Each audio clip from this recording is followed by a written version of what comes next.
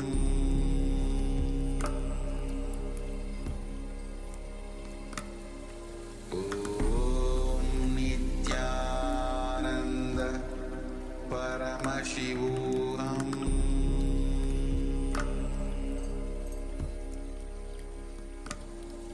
Om Nityananda Paramashivoham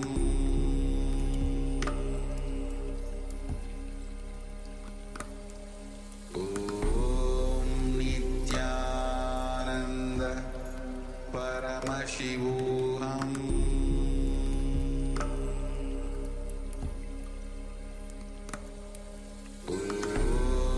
Nityananda Paramashivoham Om Nityananda Paramashivoham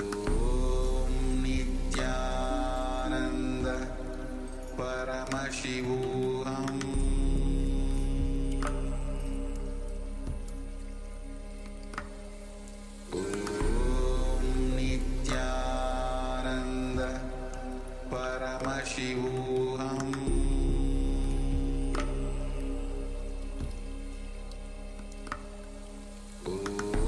Om Nityananda Paramashivoham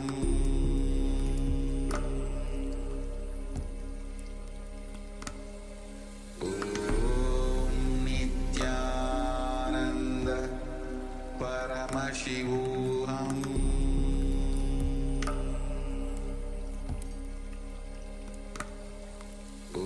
Om Nityananda Paramashivoham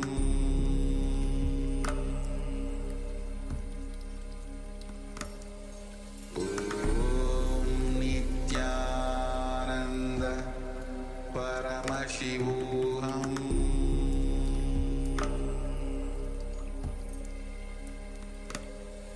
Om Nityananda Paramashivoham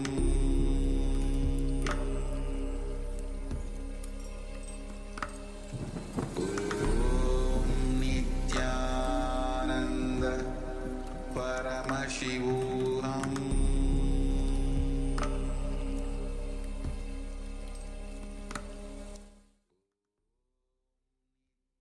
All right, you can relax now. So if you've covered your eyes, take a moment and remove your eye bands and slowly let the light come back into your eyes.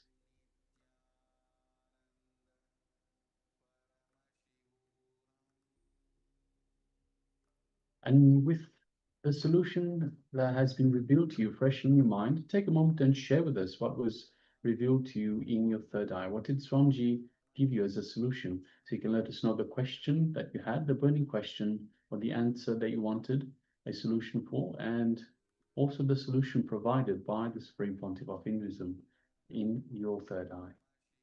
Please go ahead and share. Meanwhile, also requesting everyone with the camera switched off to please switch on your cameras and be available in the camera frame. So we have Ma Dong Chi Ping, Ma Judy, Ma Gui Tu Jing, and Ma Mahasatya and Paramasatya. And also another participant, and we cannot read the name, unfortunately, apologies.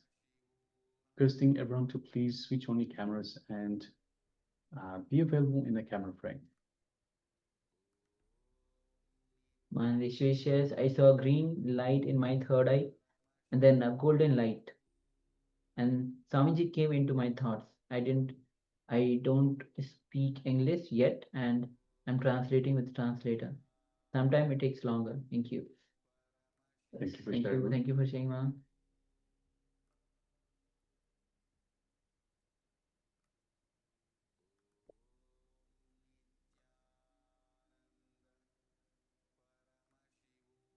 Yes, Ma Jnana Pradini, how did you go, Ma?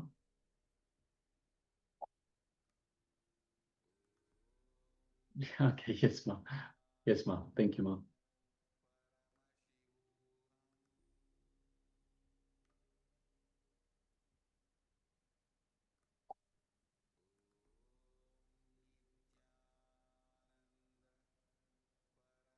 Even all the participants on the YouTube, you can also start sharing your revelations of the third eye solutions.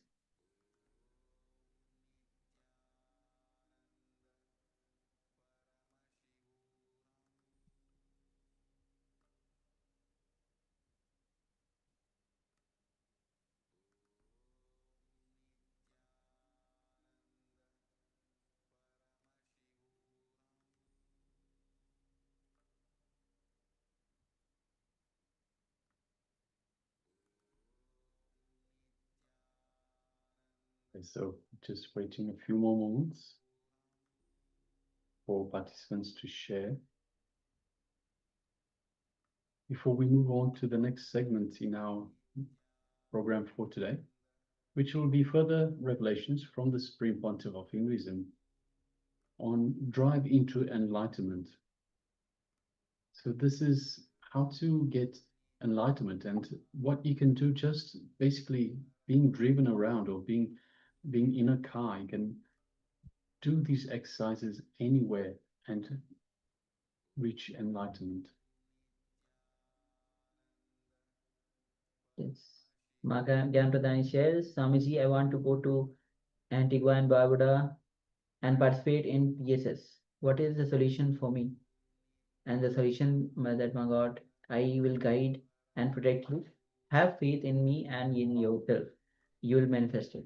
Yes, thank you. Thank you for sharing. Thank you for sharing that.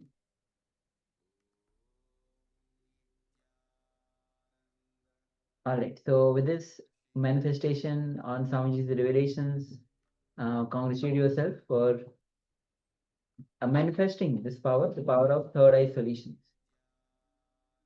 And with this, we'll be now entering into, as Maha has mentioned, the next revelation by Swamiji on drive into enlightenment. So let's pack ourselves to drive into enlightenment.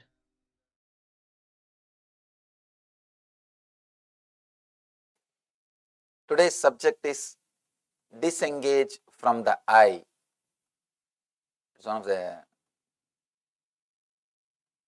Shiva Sutra discourses. I'm commenting on the Shiva Sutras every day on one sutra. Let me give introduction about this book, just few words, and we'll enter into the book. We'll enter into the Shiva Sutras. It is a 5,000 years old book.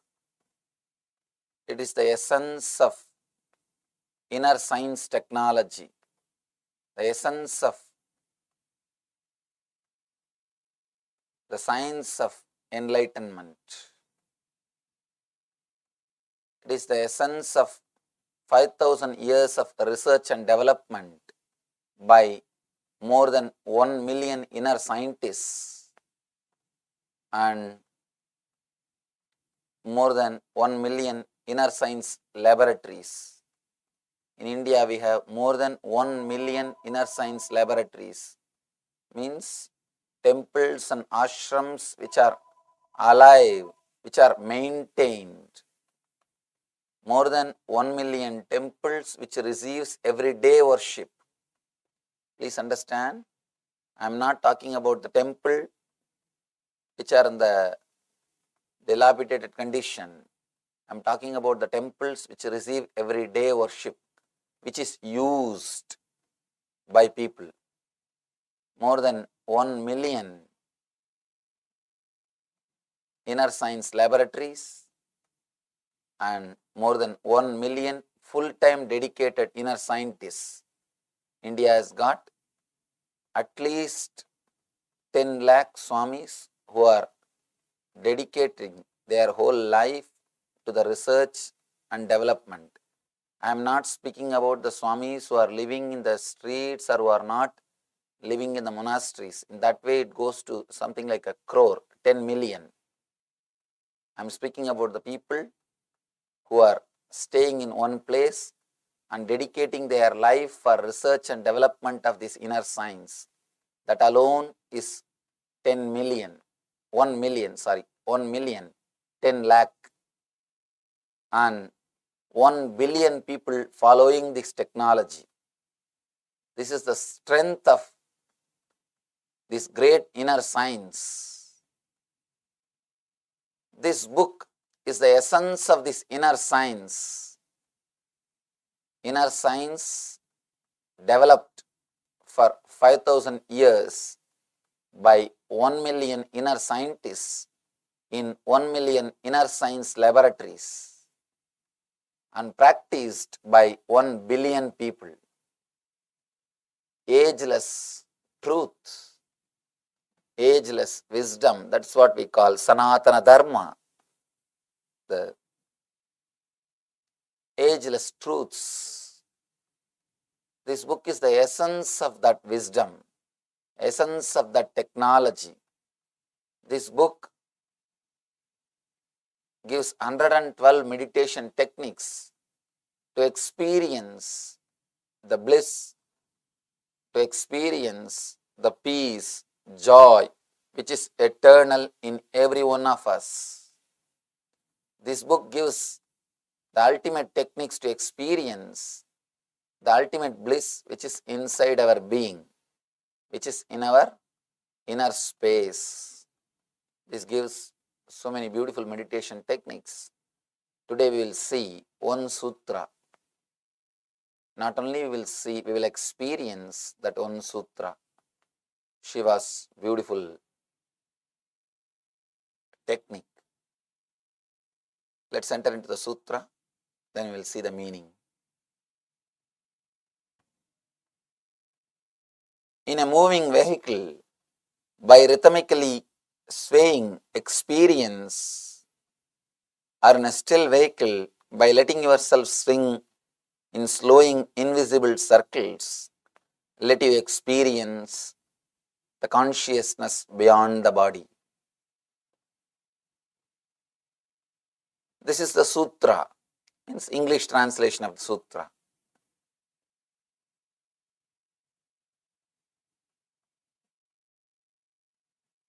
Before entering into the sutra, few things.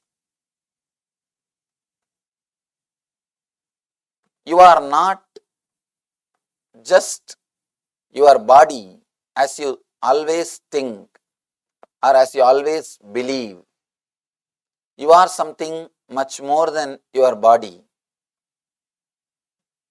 Somehow, because you identified yourself, or you start believing that you identified yourself with the matter, means just a dead matter, which you call as your body, you start thinking you are body.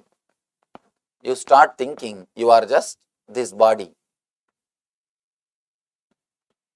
You are not just the body, the stuff which is inside the body, not even flesh or bone. When I say the stuff, I don't mean the flesh or bone. I mean the being which is living inside the body. You are something more than what you think. Here, Shiva gives you the technique how to disengage from the I. All our suffering, all our pain, all our depression, everything is from that single root, what you think as I. All your ideas about pleasure, everything is just from that single root which you think as I. Here, Shiva teaches us how to disengage from that I. One big problem is, when you understand that your I is the problem, you try to antagonize with it. I have seen people start fighting with the I. But by fighting with I, you are not going to get rid of it. By fighting with I, you are not going to escape from it. You are going to only be continuously fighting with it. And when you start seriously fighting with your I, you create one more powerful I. To fight with that I, you need to empower to fight with your I. So you need to empower some thought to fight with the I.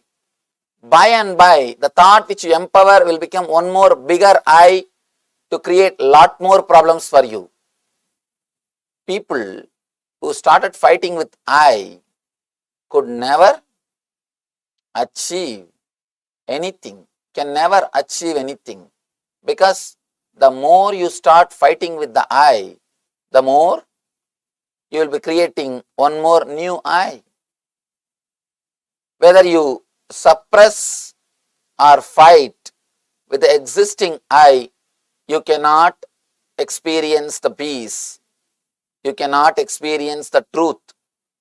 All you need to do really is disengage from that I.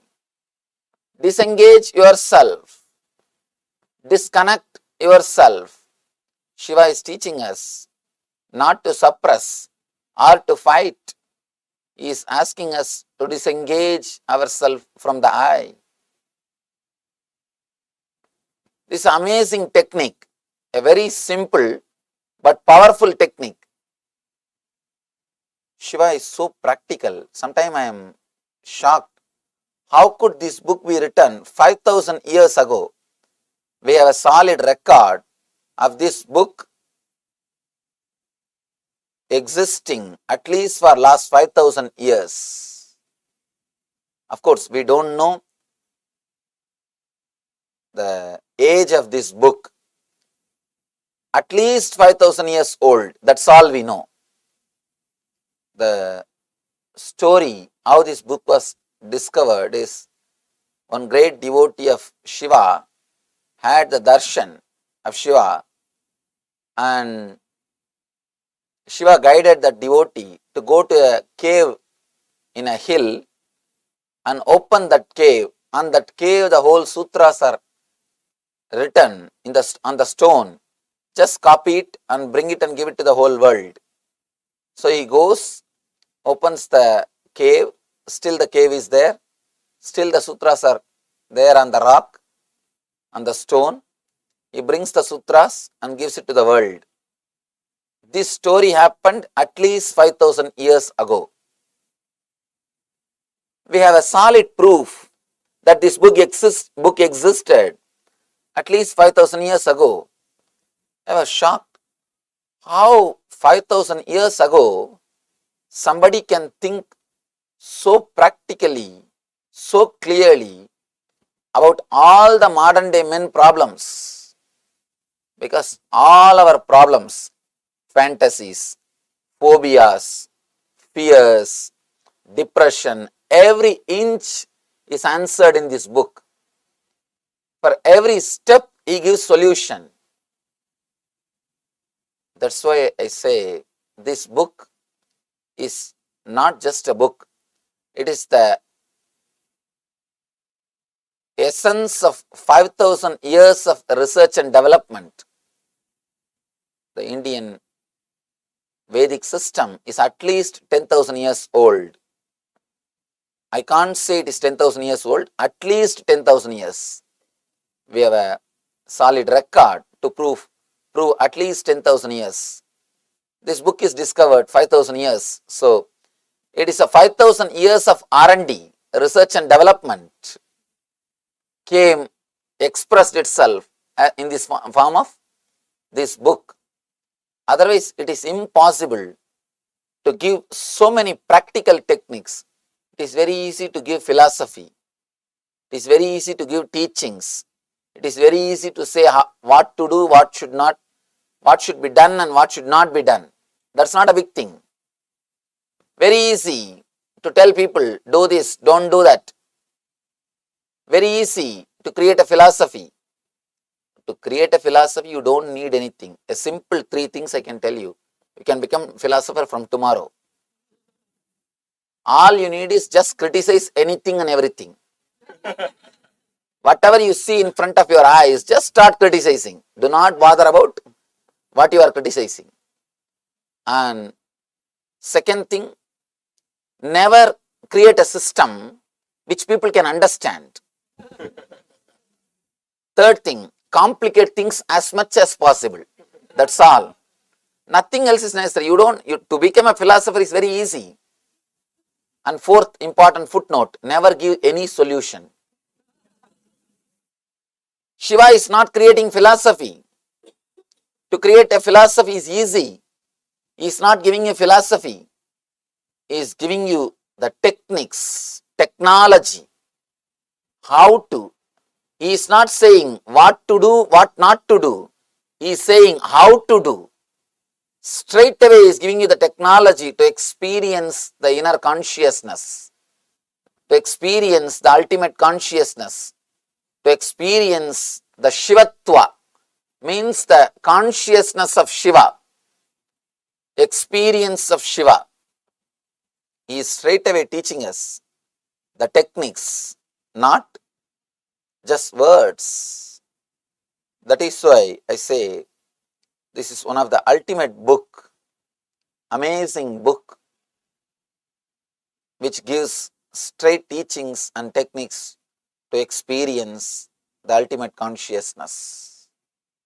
Beautiful sutra, he says, in a moving vehicle, by rhythmically swaying, experience it, or in a still vehicle, by letting yourself swing in slowing invisible circles, let you experience the consciousness beyond body-mind.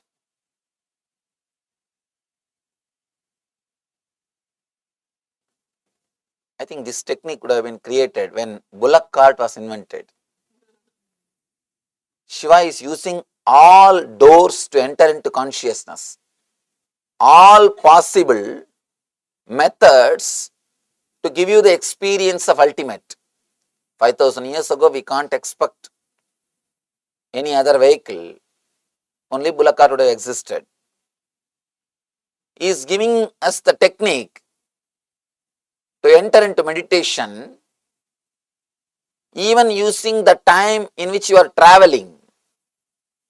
He knows after 5,000 years, people will come and ask, Swamiji, no time to meditate. We are too busy with our routine. We have too much of work. We have to do so many things. There is no time to meditate. He knows. That is why he gives a very clear solution. You don't have to spend separate time. At least 1 hour you spend in driving every day. At least 1 hour. In this country, at least 3-4 hours. I can say at minimum 1 hour you spend your time sitting in a moving vehicle, sitting in a car. Either you drive or you sit when somebody else drives. Mostly you drive in this country. At least 1 hour you spend sitting in a moving vehicle. Shiva gives you the technique to convert that 1 hour into meditation. You don't need to spend separate time. He is giving you the technique to make money and meditate. You can just drive and get enlightened. I can say it's a technique for driving into enlightenment, driving towards enlightenment. He gives you such a wonderful technique to use the time in which you are driving. Actually, he gives technique to work on everything. The tomorrow's technique is how to use your pain towards enlightenment. Any of you have arthritis and cursing the disease, suffering with the disease, you can come tomorrow. That is a technique for you to use and use that same pain and enter into enlightenment. Not only the technique heals the pain, it leads you to a next level of consciousness, the higher level of consciousness. Now Shiva is giving you the technique to use the time in which you are traveling, any vehicle, whether car or bus or flight, whenever your body is being carried, whenever your body is moving in some vehicle, you can use this technique to use that time for meditation or to enter into higher consciousness. Shiva has used all possible methods. Practically, in this 112 sutras, He covers all possible situations which can happen in human beings' lives. He has used all situations to enter into the experience of enlightenment. He gives us the technique, knack, how to use that time, how to use that moment to take a quantum jump into the consciousness.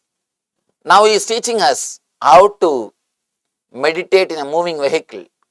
In moving vehicle, how your body is, how your consciousness is, how you can use the time to disengage from yourself, to disengage from the I, ego, and to move to the next level. I can say technique to drive you into enlightenment. When you are driving, you can drive into enlightenment.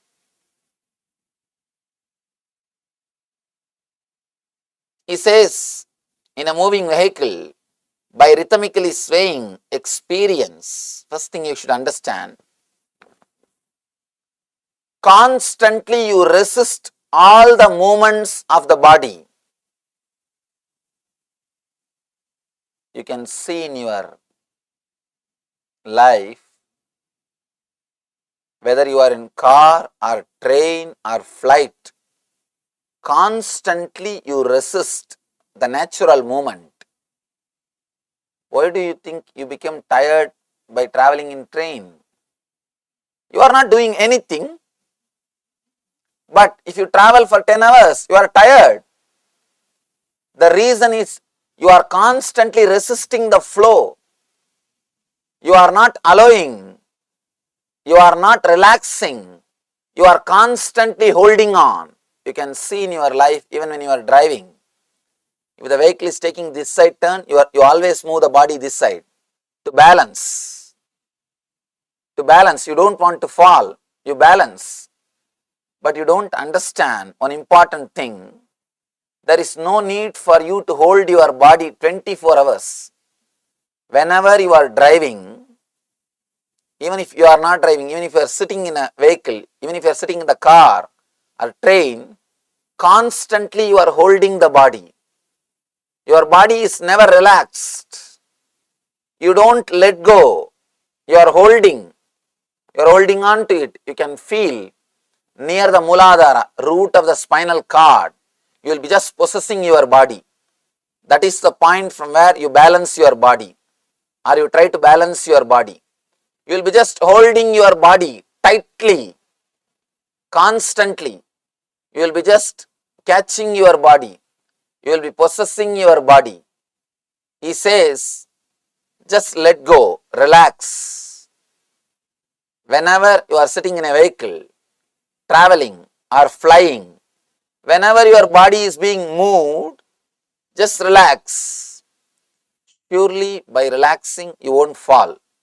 Especially in the modern day, things are so comfortable, you won't fall. But by your very nature, you resist all the movements. See, when you are a child, you can see how the kids whirl. Kids whirl. They always cooperate all the movements of the body. You can see them whirling, spinning around, just jumping, and not in one culture, around the world, in all the culture, kids whirl and jump. Why? That is the moment exists in every one of us. In every one of us, as a natural thing, the movements of body exist. Body is moving. There is a swaying movement in all of us constantly. Kids, they know that movements and they entertain it or they encourage it. They just allow the body to move. They are very happy with it. But you never allow the kids to move their body. Somehow you feel uncomfortable if the kids are jumping around. You are afraid they may hurt themselves. You don't understand an important secret. When kids fall, they don't hurt themselves. Only when you fall, you hurt yourself. Please understand, you fracture your bone not because of weight, but because of resistance. There are thousands of researches done, the same force, the same distance. If kids fall, they don't hurt themselves. If you fall, you break your bones. One more, you may say, we are heavy, Swamiji. No. They even calculated. See, for you, if you fall from 10 feet height, what impact is created on your body?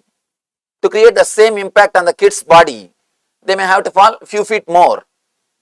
Even if they fall from that height, the injury is only 10%. There are so many researches done by the doctors, and moreover, when you drop the kids in the water, they automatically start swimming.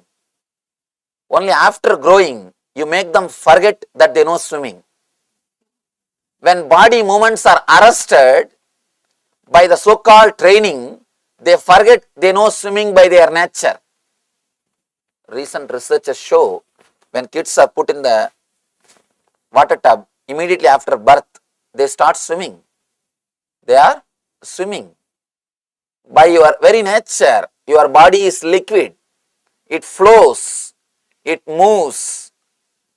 By and by, when you teach the kids not to use their body too much, not to whirl, not to move, not to be active because you feel uncomfortable.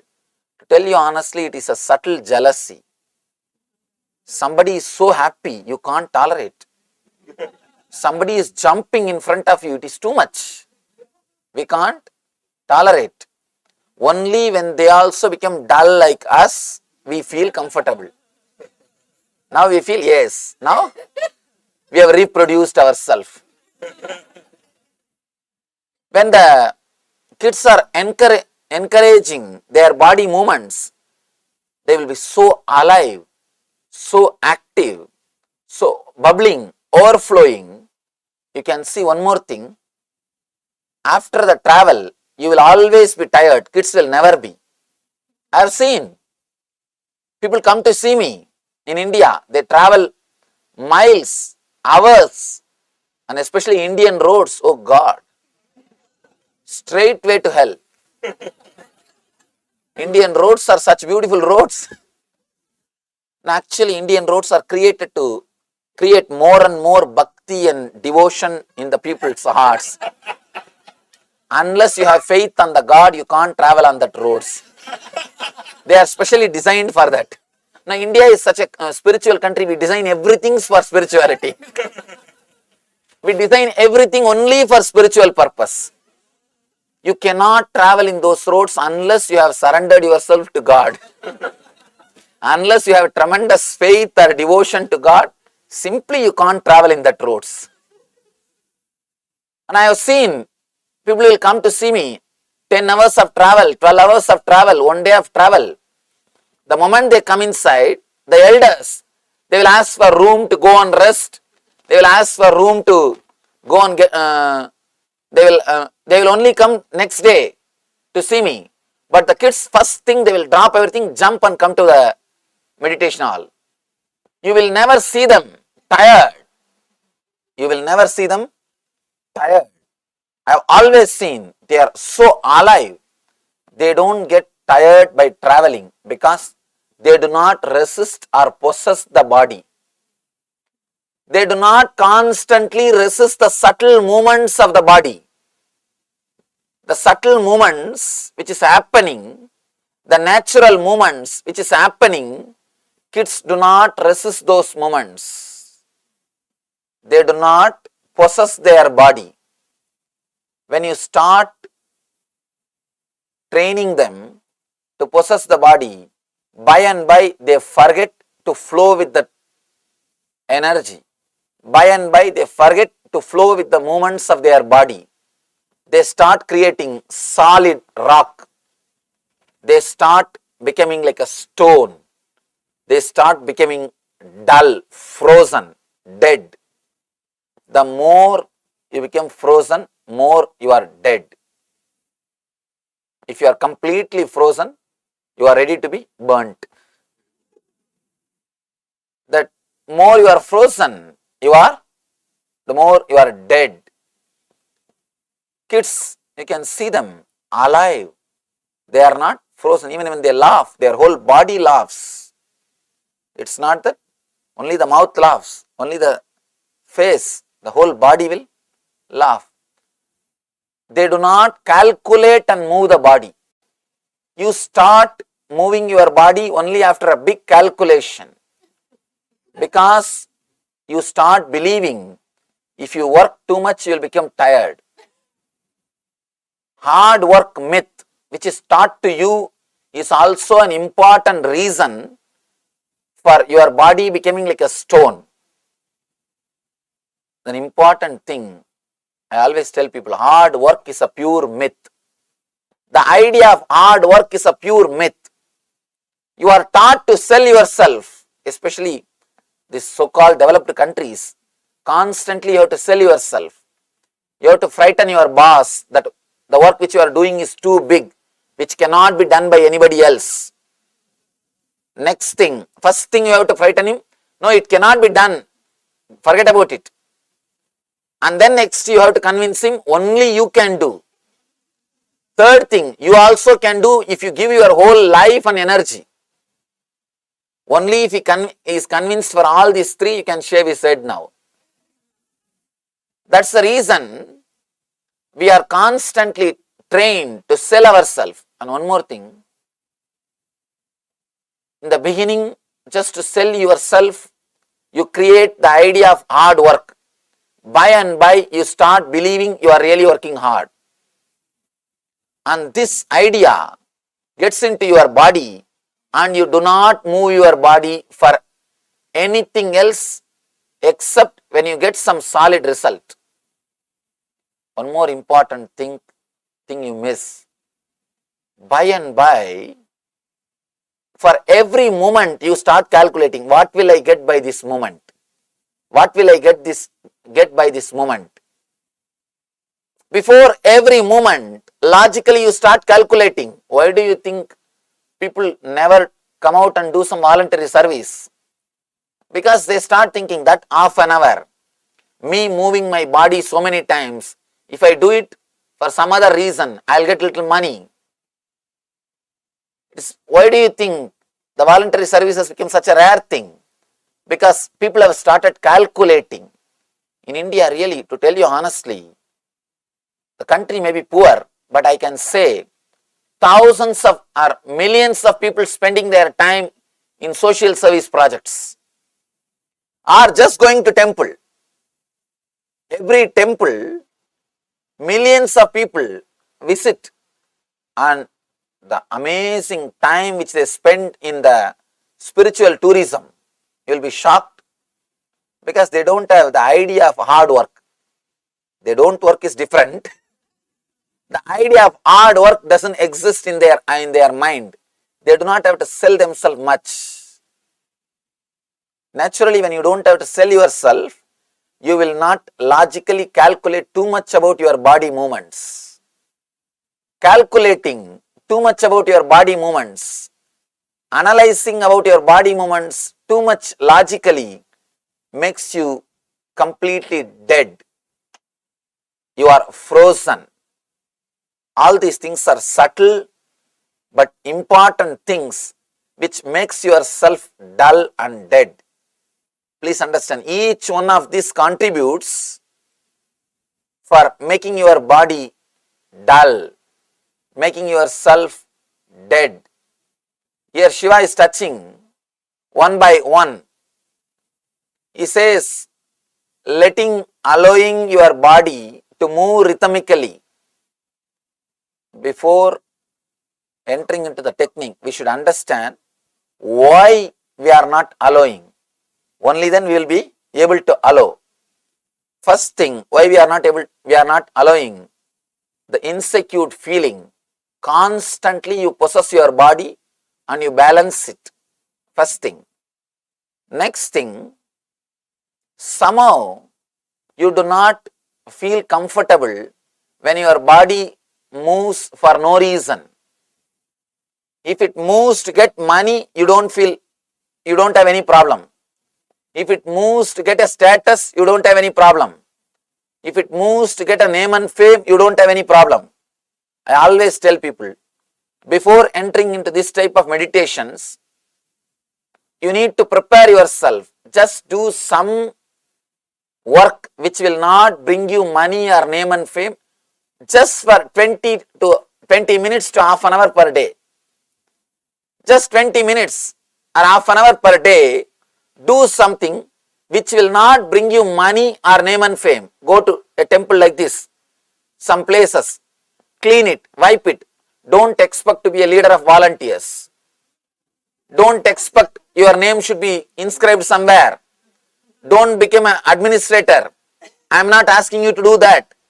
Just do it for no reason. Some cleaning, some helping. Help the person who cleans, help the priest. Do something which will not bring money or name and fame.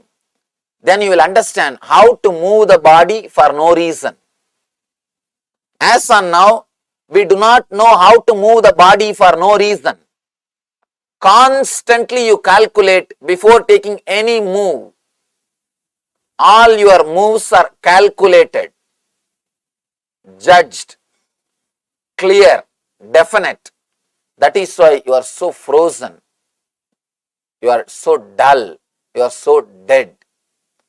At least half an hour, do something which will not bring money or name and fame to you. If it brings money or name and fame, again you are in the same rut. You are the same calculation. If you can do that in the initial level, you may think, why to waste half an hour? Half an hour is too much, especially in this country. Half an hour is too much. You may start thinking, why to waste half an hour doing something? But I tell you, the initial level, that half an hour may look like a waste of time. After a few months, you will understand that is the only half an hour in which you are alive. All other time, you are driven by fear and greed. 23.5 hours, you are driven by fear and greed. Fear and greed is the fuel for your engine. If the fear and greed is the fuel for your engine, you will constantly carry irritation and depression. If you have the fuel, you will be in an irritative mood. If you don't have the fuel, you will be in depressed mood. That's all. If you are driven by fear, only by fear and greed, the fear and greed is such, if you have the fuel, if you are being driven by the fear and greed, you will carry irritation. You can see in your life. Early morning, when you get up from the bed, the moment you remember you have to go to office or you have to do something, the moment the fear or the greed comes up, first thing you will see is the irritation between the Anahata and Manipuraga. The navel chakra and the heart chakra. First thing you will feel in that area is irritation or a heaviness. Oh God, one more day. I have to come out of my bed. I have to get out of this room. Whenever you are fueled by the fear and greed, you carry irritation in you. And second thing, when you don't have the fuel, at some point, for some reason, knowingly or unknowingly, fortunately, unfortunately, you may not have any fear or greed to move, then you will be in depression. You have nothing to do. You are lonely. You feel now depressed. Nothing to do, what to do? Nothing else is there to be done. When you feel depressed and lonely, you can't afford that. Then you catch some fear or greed. You start running. First thing you need to do, understand how to move your body without fear and greed. These temples, social service organizations, or the spiritual organizations are created to teach people how to move their body without fear and greed. Take at least half an hour per day. Do not say, in 1 week I will do it 3.5 hours, Swamiji, all together. No, that won't work. Every day take at least half an hour. Go to some temple, some public place, clean it, wipe it, do something without bringing your name in the front. Understand? If you bring your name in the front, again you started the drama of fear and greed.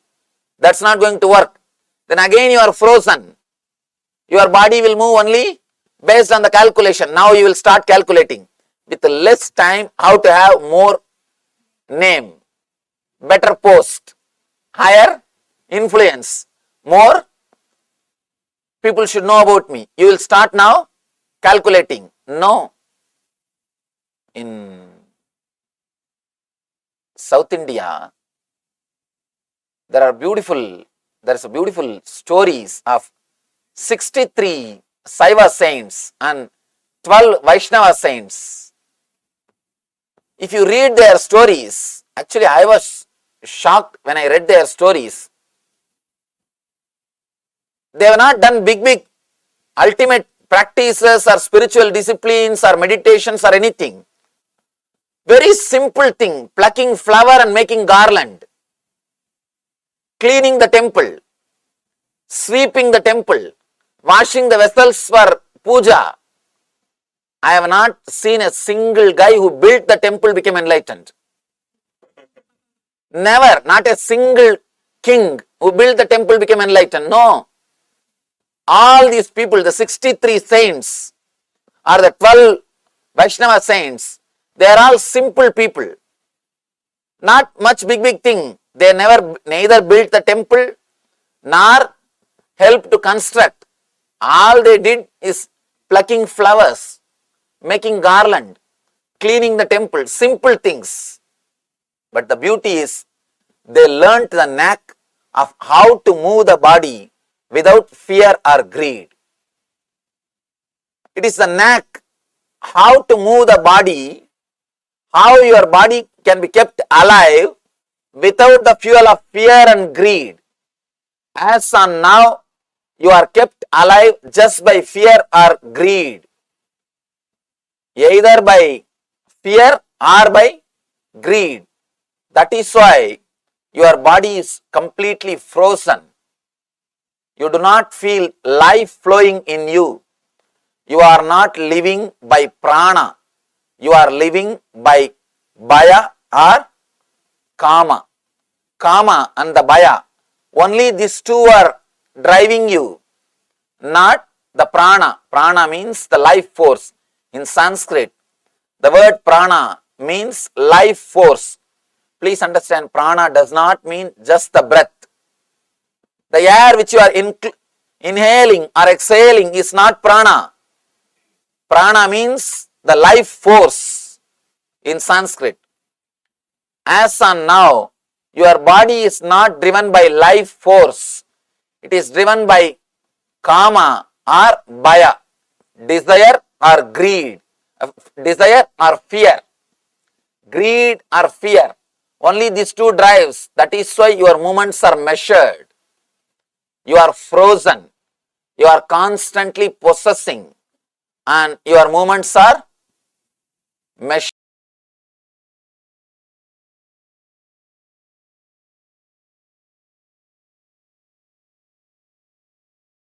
Around 5,000 years ago, at the end of Mahabharat War, the ancient enlightened Hindu civilization consisted of 10,000 Hindu traditions, or sampradayas, that existed in 56 Hindu nations, 200 Hindu kingdoms, 1,700 Hindu provinces that covered more than 6 million kilometers square of Asia. The Supreme Pontiff of Hinduism, SPH, BHAGAVAN SRI NITHYANANDA PARAMASHIVAM, is the reviver of KAILASA, this ancient enlightened Hindu civilizational nation. KAILASA is an unbroken cultural, religious, historical, civilizational, and sovereign continuation and revival of multiple of these historical Hindu sovereign states and Hindu ecclesiastical entities. The unbroken continuity of these ancient Hindu nations through KAILASA results in the legal recognition of KAILASA.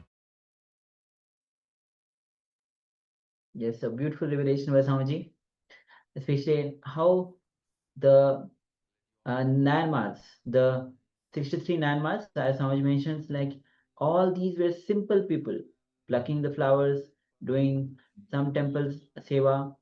They were not like big kings, donated money, or the kings who build the temples, the simple people, because they learned the knack of moving their body without the fear or greed. So with this powerful cognition, we're entering into the internalization exercise. Understand that this meditation will help you move ourselves with prana, which is the life force or the subtle energy that is moving inside our body. We have become frozen, so frozen that in the initial level it will become so difficult to experience the energy because we have become frozen, or we have frozen our body completely. In the initial level, we should try to help our body and cooperate with our body by creating small invisible circles and small movements. Yes, so let us get into the first step. So sit straight and close your eyes and inhale and exhale as slowly as possible and as deeply as possible. So requesting everyone, please sit with your head, neck, and spine in a straight line. Close your eyes and breathe in and out as slowly and as deeply as possible.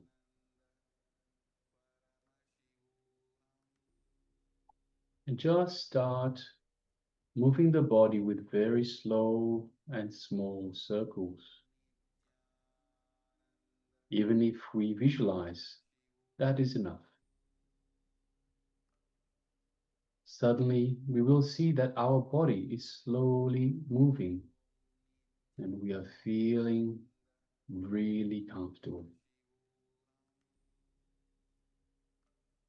Then be in that same state and allow the movements to happen.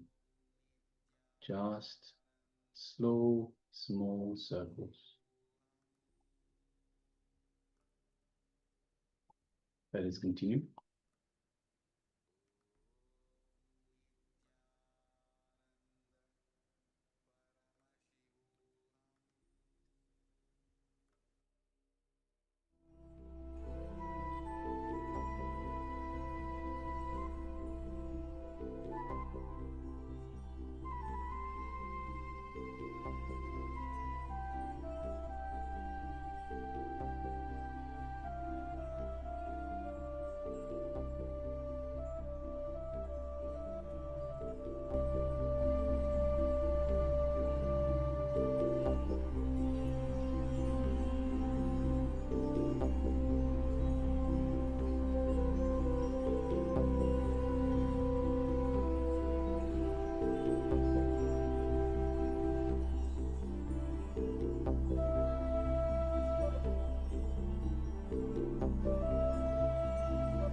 Now concentrate near the Manipuraka chakra, which is the navel center, which is the source of prana.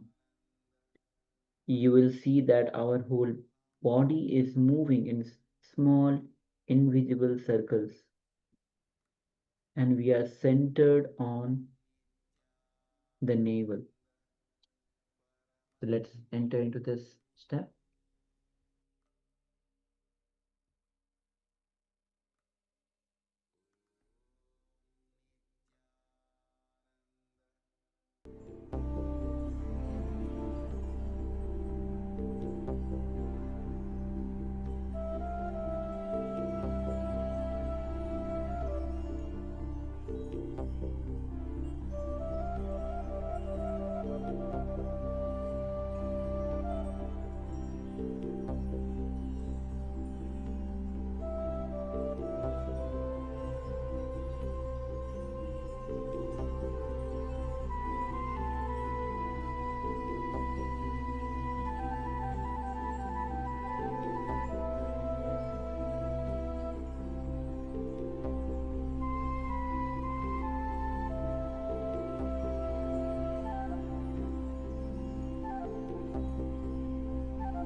Whenever we are in a moving vehicle, flight, or in a car, and when we are not driving, we can try this technique and try to enter into the same shape of the vehicle. Suddenly we will see we are disengaged from the I, and we are beyond the body.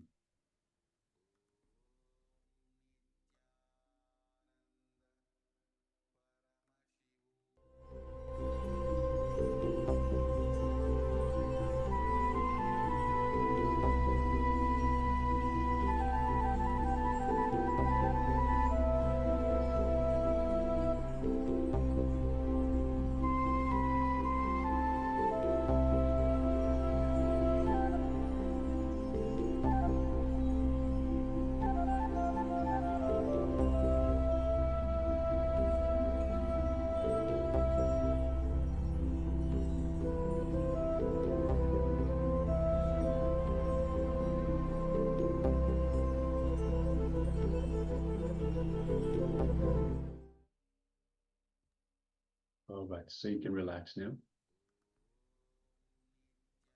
So yes, this is something that you can try anytime, anywhere, whether you're on a bus, in a car. As long as you're not driving, you can just practice this technique to go beyond the body. All right, so next we are going to have Swamiji take us through a Crea. So the Crea is for obesity care, and it is personally guided by the Supreme Pontiff of Hinduism. It is personally infused with the super consciousness of Paramashiva, super consciousness of Swamiji himself. So requesting everyone to please come on camera. It is like having darshan. It is having darshan because it is infused with this super conscious energy. So requesting everyone to please come on camera. Yes, Nityananda Ma Satya and Paramasatya. We also have Ma Mr. Gunya, Nityananda Ma. We also request Ma Dongchi Ping, Ma Judy, Ma Gui Tzu Jing to please come on camera and get ready for this Crea for obesity care. And let us sit comfortably with the head, neck, and spine in a straight line. Please make sure that since it is a Crea, you will be performing some asanas, breathing techniques, and so forth. Please make sure that you have enough space to perform these.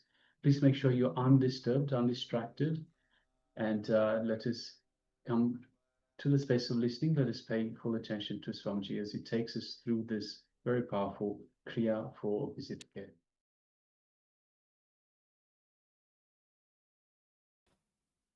Let's enter into today's Crea. As I said, if you are doing this Crea, you have to drink at least 6 liters water per day, and you have to cool your eyes by putting little tissue paper soaked in rose water or water, like a cooling pad. First step, Bhadrasana. Bhadrasana is a simple posture. Even if you are obese, you can put your legs together. That is not a problem. Maybe you will be able to put like this in the difference, half a kilometer away. That is okay. Put the Bhadrasana. Only Bhadrasana can create certain tension on the cholesterol, fat accumulated on the below the belly, the hip. In Bhadrasana itself, move the knees at least 20 times. 1, 2, 3, 4, 5, 6, 7, 8, 9, 10, 11, 12, 13, 14, 15, 16, 17, 18, 19, 20. Now it's a half muscles, fat will go away.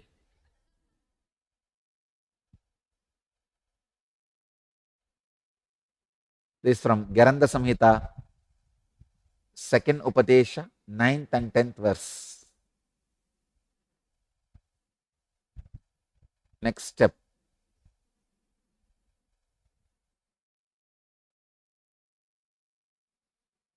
Next step is Jalandharabandha. Please understand.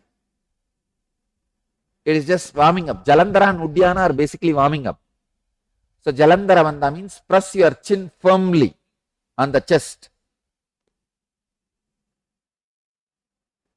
Very firmly press the chin on the chest and hold as long as you can, like that.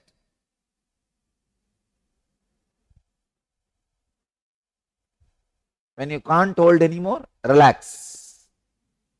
Do the same 21 times.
Next step, do the Uddiyana Bandha. You can do this by standing. Please understand, the Uddiyana Bandha can be done by standing. I'll give you the instruction. Stand with the feet about half a meter apart. Bend the knees slightly and rest your hands above the knees with the thumbs facing inwards and the fingers outwards. The spine must remain straight, not curved. The head should be kept up and eyes open. Inhale deeply through the nose, then exhale quickly through slightly pursed lips. Do not be forceful.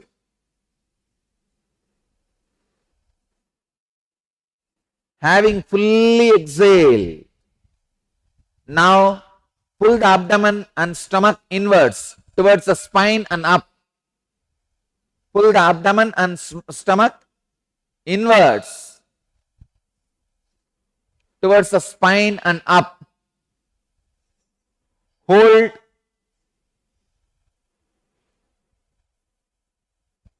the Uddiyana Bandha as long as you can.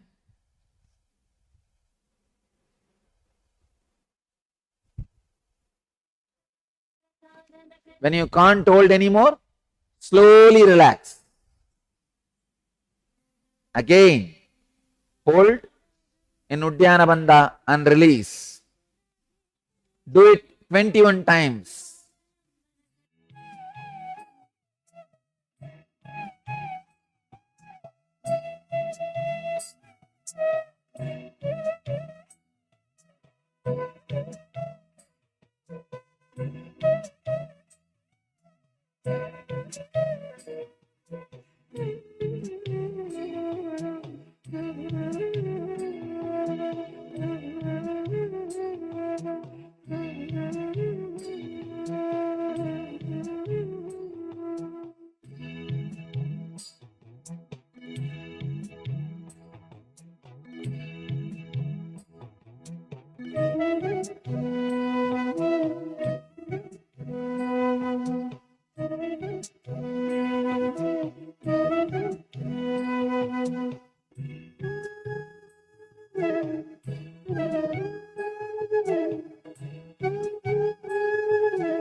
The next step.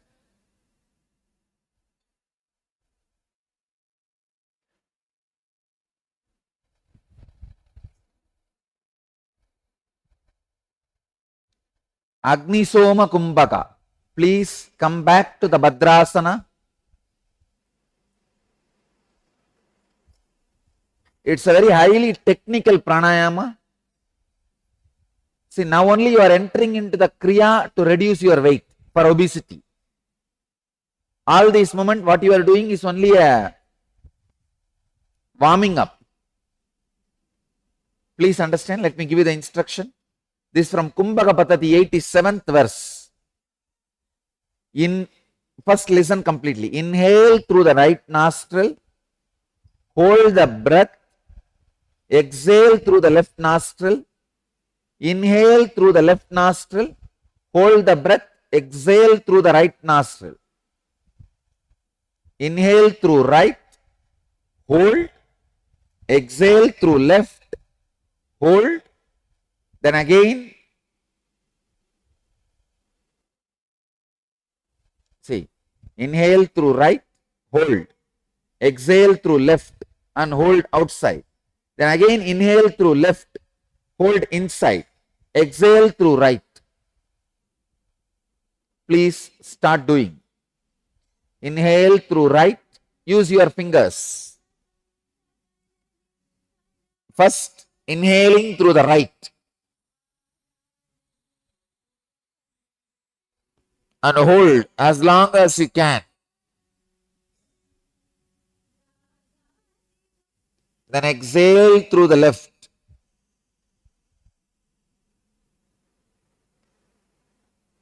Now hold as long as you can.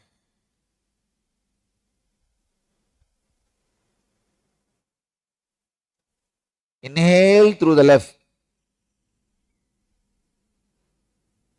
Hold the breath and exhale through right.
Relax, come back to normal breathing. Vyana Kumbhaka. Inhale deeply, hold the breath by contracting the whole body. Please understand, here is where the fat is burning and the body is really becoming thin. This is a Kumbhaka Patati, 66th verse. Inhale deeply, hold the breath by contracting the whole body. Visualize your whole body, you are contracting like a stomach, throat, chest, back, whole body.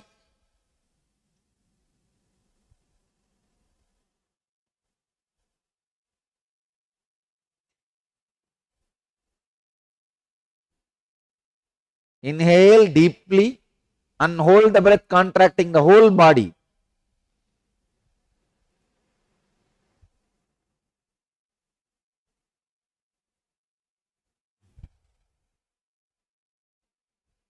Do this 21 times. This will create intense Kundalini awakening, heat and burn all the unnecessary fat, mainly bad cholesterol. Do it.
I will teach you the deeper part, the higher level Nitya Kriya for obesity. To this much is enough for the initial level. Of course, when I say initial level, I don't mean that this technique itself is only for the initial level people. No, this is for the really obese people. Now please drink water. This will create a lot of heat in you. Drink a lot of water and buttermilk. So I bless you all. Let you all achieve, experience, live, express, radiate and share the eternal bliss, Nithyananda. Thank you.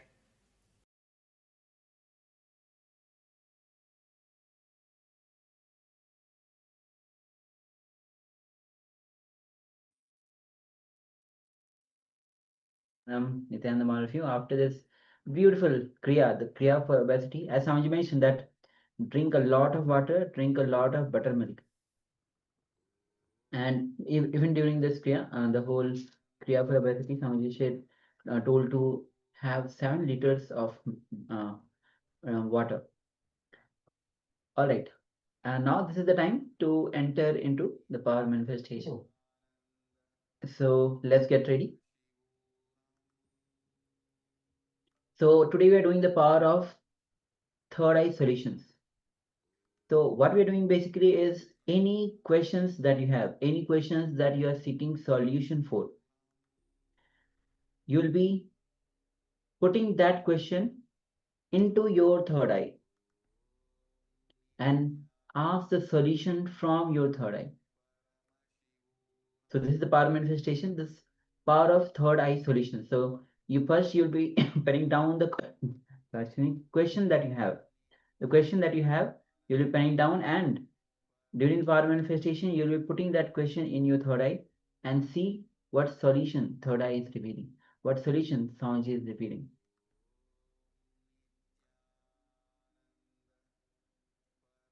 All right, so let's get ready. You can sit with your head and spine in a straight line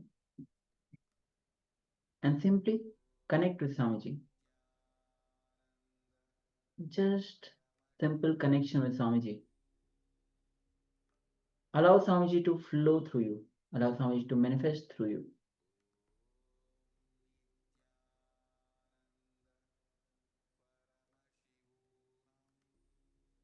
Have that strong, intense declaration to manifest the power of third eye solutions.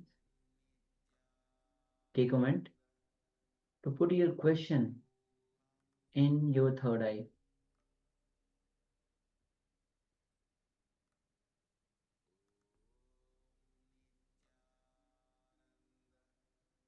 As you put your question in your third eye, remember Swamiji in your space.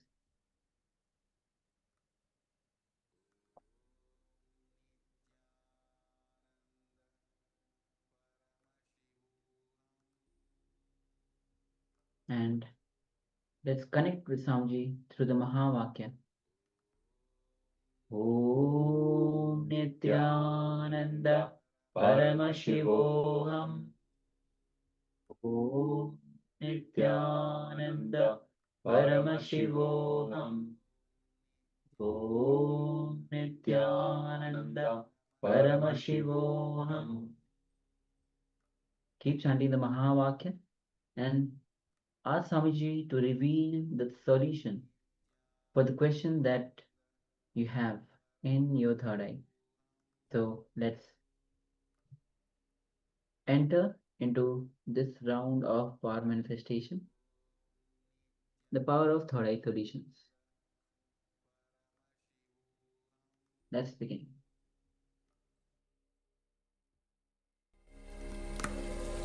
Om Nityananda Paramashivoham.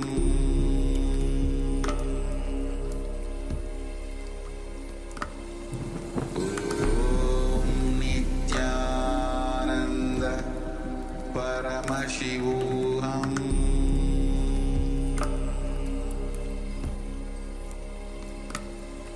Om Nityananda Paramashivoham.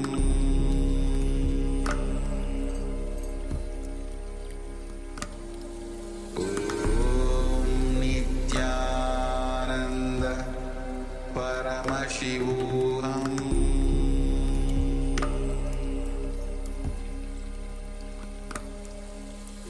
Om Nityananda Paramashivoham.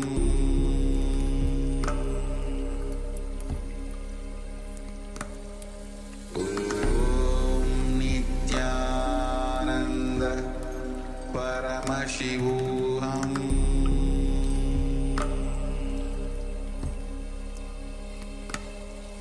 Om Nityananda Paramashivoham.